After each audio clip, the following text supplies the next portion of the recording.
রাজনীতিকরণ, কালো টাকার প্রভাব আর অস্বচ্ছ লাইসেন্সিং প্রক্রিয়ায় মালিকানার কারণে দেশের গণমাধ্যমকে সংকটে ফেলেছে, এমনটাই মনে করছে গণমাধ্যম সংস্কার কমিশন। প্রধান উপদেষ্টার কাছে ২০টি সুপারিশ সহ প্রস্তাবনা হস্তান্তর শেষে এসব কথা জানান কমিশন প্রধান।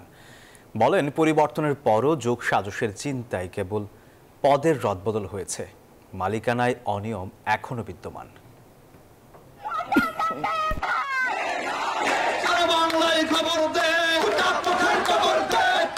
জুলাই অভ্যুত্থানে বস্তুনিষ্ঠ সাংবাদিকতা নিয়ে প্রশ্নবিদ্ধ দেশের বেশিরভাগ গণমাধ্যম।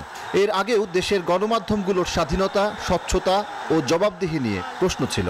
পট পরিবর্তনের পর রাষ্ট্র সংস্কারের অংশ হিসেবে গণমাধ্যম সংস্কারেও কমিশন গঠন করে অন্তর্বর্তীকালীন সরকার। শনিবার রাষ্ট্রীয় অতিথি ভবন যমুনায় প্রধান উপদেষ্টার হাতে সংস্কার প্রস্তাবনা তুলে ধরে কমিশন।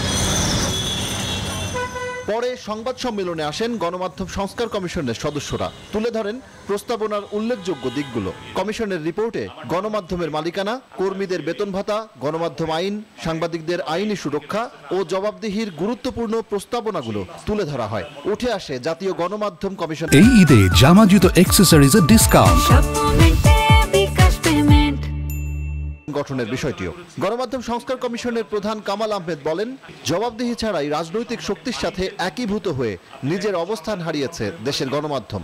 দীর্ঘদিনের অব্যবস্থাপনায় গণমাধ্যমের স্বাধীনতা সংকটে বলেও মন্তব্য করেন তিনি। মালিক তারা, তাদের আমরা চিনি, কিন্তু তারা কি পদ্ধতিতে মালিক হচ্ছেন আমরা জানি না। কারণ কোনো প্রকাশ্য, উন্মুক্ত, স্বচ্ছ প্রতিযোগিতার মধ্য দিয়ে টেলিভিশন, রেডিওর লাইসেন্স দেওয়া হয় নাই। এগুলো সবই দেওয়া হয়েছে নেপথ্যে, যোগসাজশে, রাজনৈতিক পরিচয়। বলেন, গণমাধ্যমের মালিকানা আগের মতোই আছে, পট পরিবর্তনের পর যোগসাজশের চিন্তায় কেবল পদের রদবদল হয়েছে। টেলিভিশনের টিআরপি আর পত্রিকার সার্কুলেশন নিয়ে জালিয়াতি চলছে বলেও উল্লেখ করেন কমিশন প্রধান। 2014 সাল থেকে এই প্রস্তাব ছিল যে সরকার একটা সম্প্রচার কমিশন করবে, বেতার, টেলিভিশন এবং অনলাইনের জন্য তারা সম্প্রচার কমিশন করবে। সেই সম্প্রচার কমিশন হয়নি।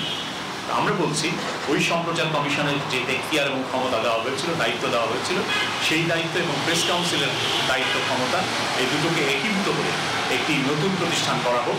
গণমাধ্যমকে স্বাধীন সত্তা হিসেবে প্রতিষ্ঠিত করতে অন্তর্বর্তী সরকারকে এই প্রস্তাবনা বাস্তবায়নের আহ্বান জানান কমিশনের সদস্যরা। কমিশন রিপোর্টে যত তথ্য দিয়েছি, যত কথা বলেছি, প্রত্যেকটাই তথ্যভিত্তিক, বেসড অন এভিডেন্স।